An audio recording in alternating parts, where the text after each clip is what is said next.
একটা কথা বলি, আমি মন দিয়া শুনবেন, ভালো লাগলে ভিডিও লাইক কমেন্ট শেয়ার করবেন। আমাদের ভবিষ্যৎবাণী কি জানেন? আমরা আমাদের মতন কিছু লোকজন কিছু জান না হইন না একজন আরেকজন নামে বদনাম করে না। দ্বিতীয় কথা যে তারা সকালবেলা খায় কাঁচামরিচ, বিকালবেলা কয় আমি ফাঁকনা মরিচ হয়ে গেছি গা। তার মানে তারা সব কিছু জানতে চায়, সব কিছু বুঝতে চায়, কিন্তু বিচার মানি তালগাছ আমার।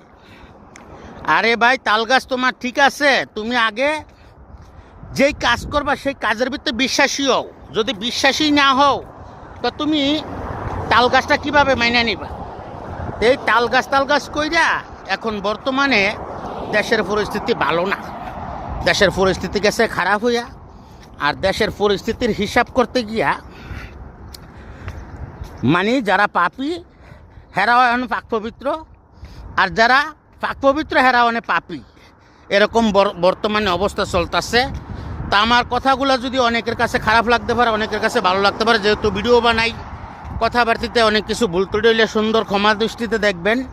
ভিডিও লাইক কমেন্ট শেয়ার করবেন। আর যেই রাস্তায় চলেন সোজা রাস্তায় চলেন, বেকার রাস্তায় যাওয়ানোর চেষ্টা করেন না। আপনারা প্রিয় ভাইয়েরা, বন্ধুরা, সবাইকে ভালোবাসা রইল।